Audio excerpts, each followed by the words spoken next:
Okay. Hi friends అందరికీ. Video చూస్తున్న ప్రతి ఒక్కరు వీడియోని లైక్ చేయండి. ఇవాల్టి వీడియోలో మనకేంటంటే డిఎస్సిపై ఒక అప్డేట్ అయితే తెలుసుకుందాం.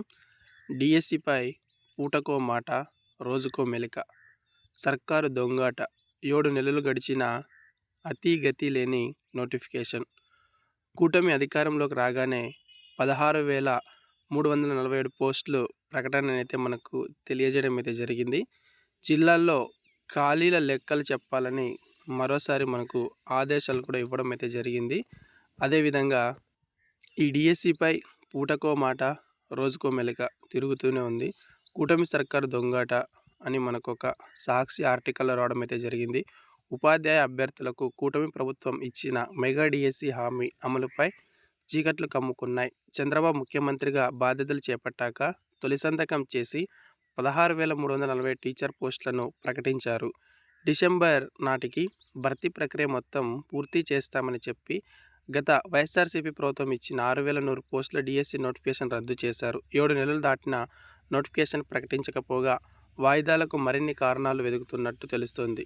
తాజాగా జిల్లాల్లో ఉపాధ్యాయ పోస్టుల ఖాళీ వివరాలు అందించాలని మరో విద్యాశాఖను కోరడం గమనార్హం. దీంతో ప్రభుత్వం గతంలో ప్రకటించిన 16,347 పోస్టుల సంఖ్యపై అనుమానాలు వ్యక్తమవుతున్నాయి.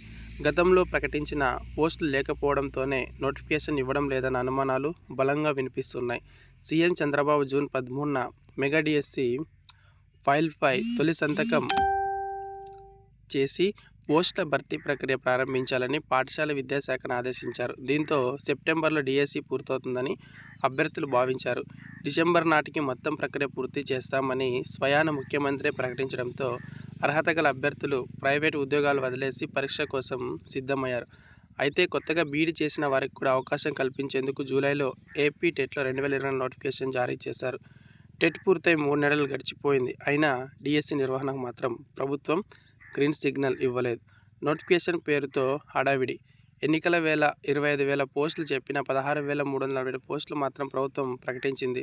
కొత్తగా బీఈడీ, డిఈడీ పూర్తి చేసుకున్న వారికి కూడా మెగా డిఎస్సిలో అవకాశం కల్పిస్తామంటూ ఆగస్టులో టెట్ పరీక్షలు నిర్వహించేలా జూలై 2 ప్రభుత్వం నోటిఫికేషన్ ఇచ్చి ఆగస్టులో పరీక్షలంటూ పేర్కొంది. ఇది చేయకపోగా మళ్లీ టెట్కు, డిఎస్సికి 90 రోజుల గడువు ఉండాలంటూ టెట్ షెడ్యూల్ను తొలుత సెప్టెంబర్కు, తర్వాత అక్టోబర్కు మార్చారు.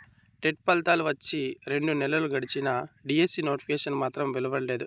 మరోపక్క ప్రకటించిన పోస్టులో గిరిజన సంక్షేమ శాఖ పరిధిలోని పాఠశాలలో ఆశ్రమ్ దాదాపు 15 ఏళ్ల కాలంగా కాంట్రాక్ట్ అవుట్సోర్సింగ్ విధానంలో పనిచేస్తున్న ఉపాధ్యాయులను తొలగించేందుకు కుట్ర పన్నింది. వారికి డిఎస్సిలో ఎలాంటి వెయిటేజ్ ఇవ్వకూడదని దాదాపు 1,150 ఖాళీలు రెగ్యులర్ విధానంలో భర్తీకి చూపించింది. దీంతో ఎన్నో ఏళ్లుగా ఇక్కడ పనిచేస్తున్న వారు రోడ్డున పడే పరిస్థితి తలెత్తింది.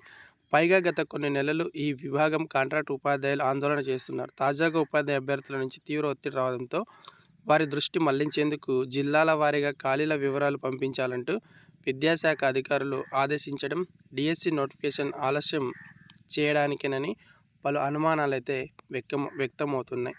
సో ఇది ఫ్రెండ్స్ ఇవాల్టి మనకు డిఎస్సిపై వచ్చినటువంటి పేపర్ స్టేట్మెంట్ అప్డేట్ అనమాట.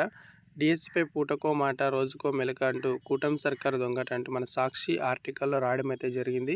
సో చూద్దాం, ఏది ఏమైనప్పటికీ నోటిఫికేషన్ అయితే ఖచ్చితంగా మనకు వెలువడుతుంది. కాబట్టి అభ్యర్థులు ఎవరు కూడా ఆందోళన చెందకుండా మీ యొక్క ప్రిపరేషన్ అయితే కొనసాగించాలని కోరుకుంటున్నా.